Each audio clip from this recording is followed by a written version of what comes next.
You know, the roomette itself has a little bit of privacy here. The door, which I thought doesn't latch, it does actually latch it. You can't lock it from the outside, but you can definitely latch it for privacy. So that's nice. And then your daytime lights up above. Our air control, which if it gets too hot or too cold, honey, I got the thermostat over here. Where do you get the thermostat? See, there's the thermostat along with the outlet. Works out really good. Nice light packing.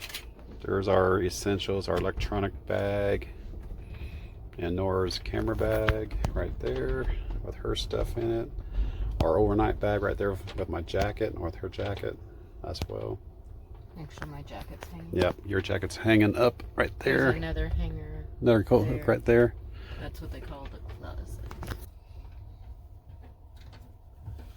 So a couple places to hang your coats on. And we didn't bring our big checked luggage up here. It's downstairs and checked, but it's locked up and everything, so it's safe. There's nothing down there of any concern, valuable wise. Everything that's valuable is in here with us. The bunk has its own night light up there.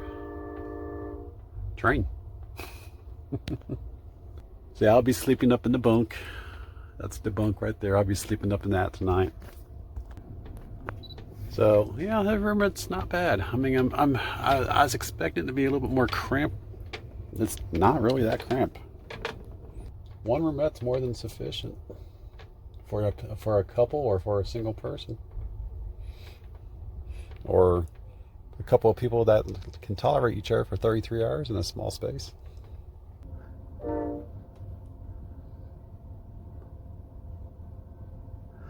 Nice snowy day, beautiful opportunity to take in lots of scenery involving snow in the mountains. This is gonna be awesome.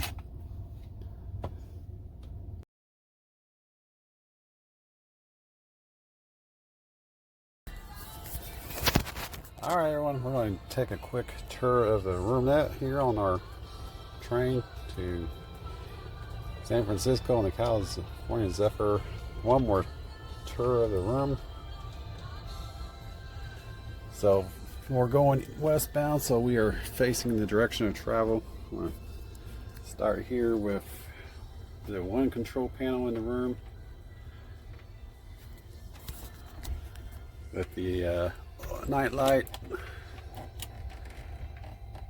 music control, which there isn't any music, but you can select something and then turn down the volume. I don't think it really works because I haven't heard anything come out. Your overhead light off to the left is the bright light, and then the when you flip it the opposite direction is your night light. And then of course your push to call for your attendant, your conductor, room attendant. Not a full service accommodation by any stretch.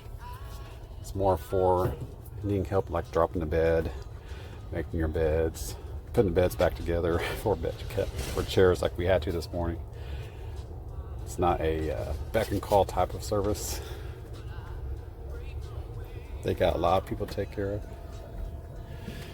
And then over here on the opposite side of the room,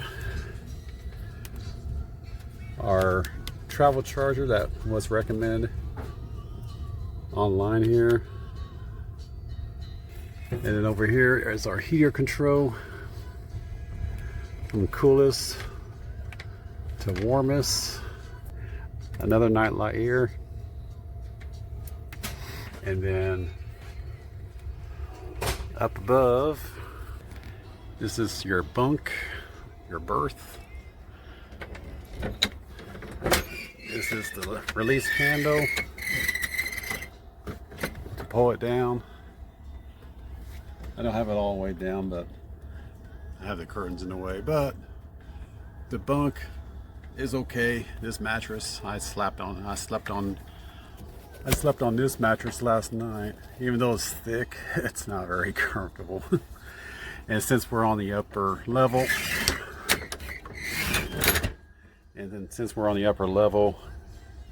And on top of that, I'm in the upper deck or bunk. You feel every turn, every bump, the higher up you are from the tracks. If you're in a roomette on the lower level, this actually wouldn't be a bad idea to have you to use that bunk. But that mattress they got improved the mattress. That's really hard. At least it was for me. Nor use the beds with the two chairs. The chairs you fold out. Using this bed right here, and then you press on the back and down at the same time to lower this chair, both chairs into a bed layout. Of course, they give you chair or pillows for each of the room, and they offer blankets, as you see there. She's had her blanket on her since she got it, and two pillows come with the room. So that's it for the roomette. Oh, and then we have, this is our tray. Decent. It's actually pretty clean. I know people have complained about this being dirty when they open it up. Ours was not dirty, so this is nice. And then behind the place where you store the tray, there's a little pouch back here where we're keeping our things like some of our electronics, our safety card, and our menu that we grabbed yesterday. So if you decide to do dinner, you can do that in your room. You don't have to go down to the dining car unless you so choose so to do so. But that's actually part of the experience about riding a train, is they seat you with other people on your chair. So if you're a couple of two, if you're a party of two, they'll set you up with another party of two. It's part of the experience too, because you get to experience, just having that chatter. Talk about, who you are, who you're from, or where you're from.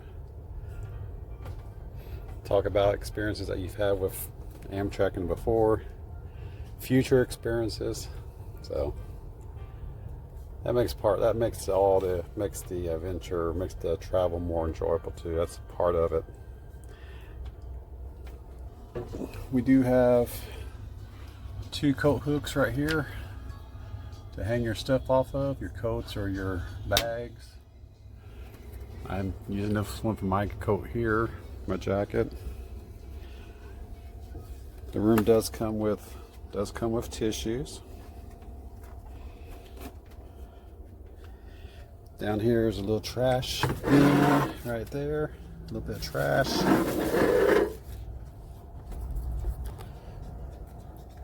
Where this camera bag is, these are actually steps that you use to get to the upper bunk.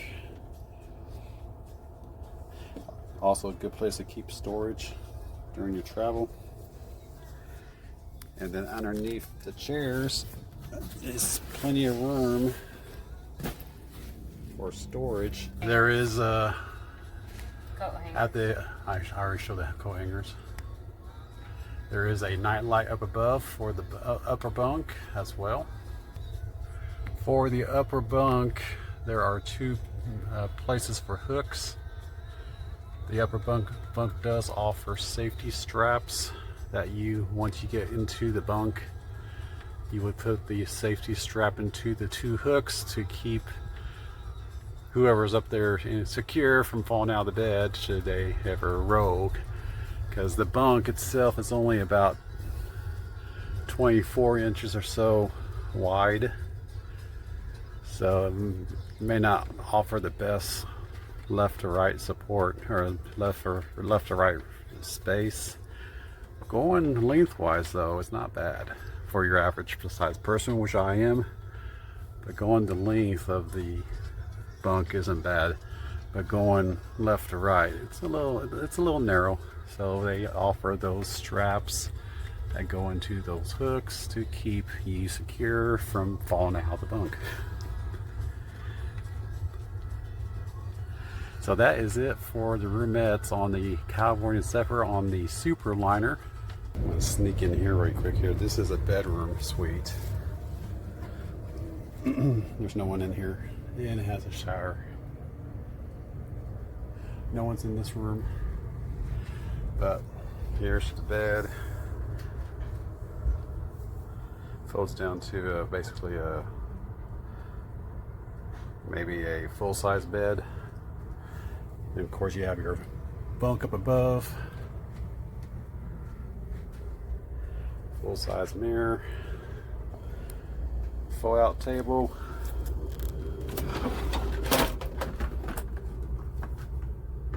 So people have a place to store stuff on, eat on. Plenty of room on there. There's the shower.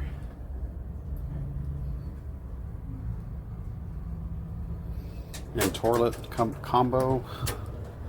Out here, your own personal sink. Plenty of running water. Nice heavy flow. A little closet right here for personal effects. Of course, your night lights on either side of the couch, bed.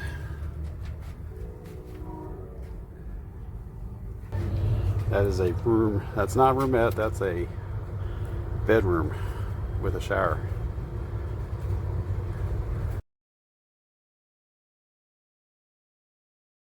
We're going to go down to the dining car and the observation deck. So here's the dining car. Lots of camaraderie here. The way they do community seating, you get to meet all sorts of people from everywhere. Makes for a nice casual time to get together and hang out and socialize with people you may never meet again, ever.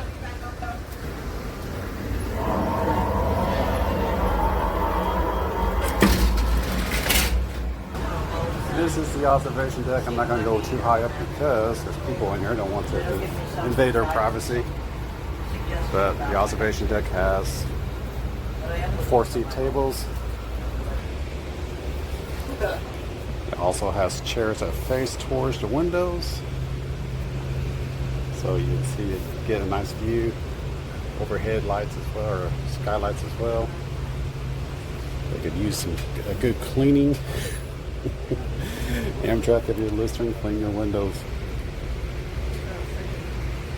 And that is it on the observation deck. You can see the tables, you saw the chairs, and here's the view out of the observation car of the Amtrak Superliner on the California Zephyr. See you on the next video.